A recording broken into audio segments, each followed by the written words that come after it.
Hi, fifth grade. Happy Monday. Um, we are going to be working on the read and do section of chapter 11.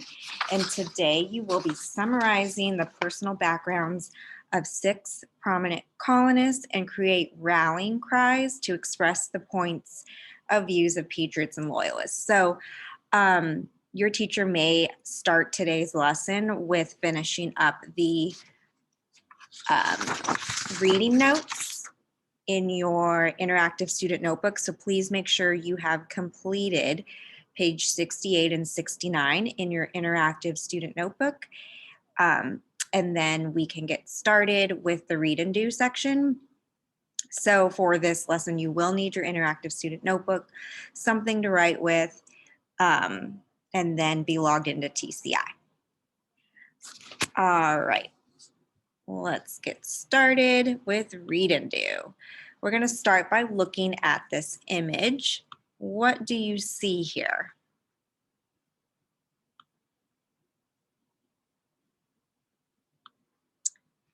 There is a group of men in a room raising their arms. There is a newspaper that says Proceedings of the Virginia Assembly. So that's right there.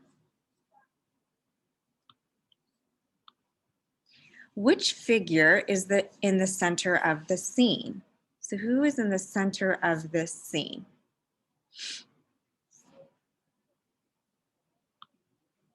The man standing in blue and yellow is the center of the scene, and that is Patrick Henry. So right here, right in the center there is Patrick Henry.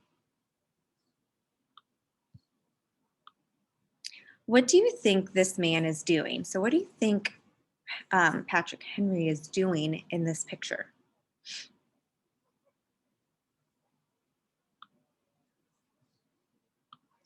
He's giving a speech. It looks like he's giving a speech to all of these men in the room.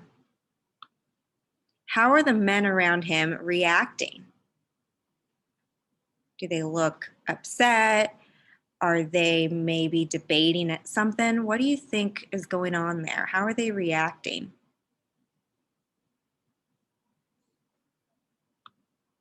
The men are listening intently to Patrick Henry, and they are moved by Henry's speech.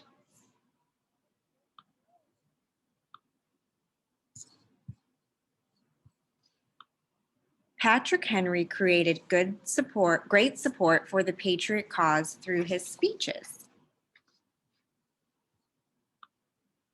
Speeches, letters, and newspaper articles were the main ways that leaders influenced people.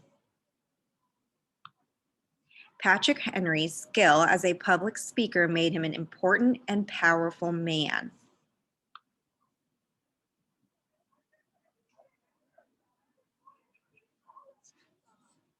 Let's learn more by reading the Read and Do, Patrick Henry, Radical Revolutionary in your student text. So it looks like this if you are logged into TCI. You're going to read about Patrick Henry. And it looks like this. And it also includes a video if you want to watch. Actually,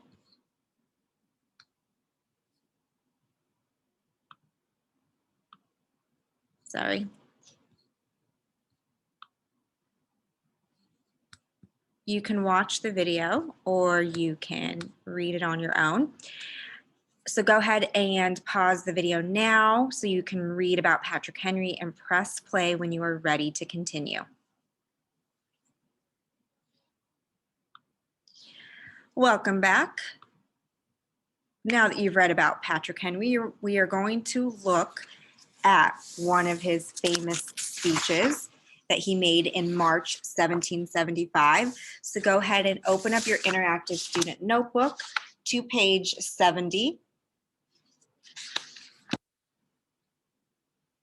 Again, this is the final part of a famous speech that Patrick Henry made in March 1775.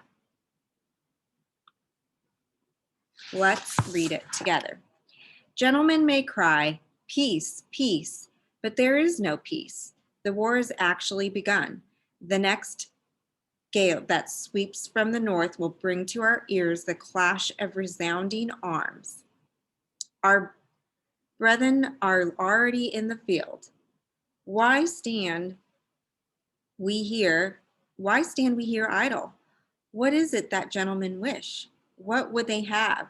Is life so dear or peace so sweet as to be purchased at the price of chains and slavery? Forbid it, Almighty God. I know not what course others may take, but as for me, give me liberty or give me death. All right. So that is a part of Patrick Henry's speech made in March 1775. But go ahead and pause the video now and read it yourself using expressions as you speak, making your voice louder or softer to stress important ideas, and add gestures for emphasis. So go ahead and pause the video now so you can practice this on your own, and press play when you are ready to continue.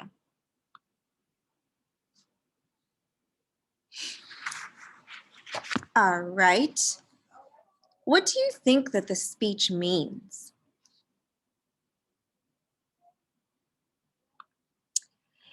It means fighting between British troops and colonists had already begun in the northern colony of Massachusetts Bay. In this speech, Patrick Henry believes that fighting will arrive in Virginia soon. What terms in the excerpt are unfamiliar to you? Maybe you don't understand what they mean, or you've never heard them before, or they kind of have weird endings. What are some of the words in the speech that are unfamiliar to you?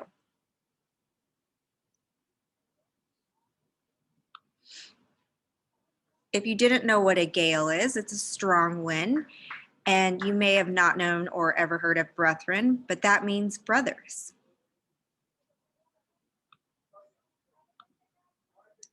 All right, back to the read and do assignment on page 70.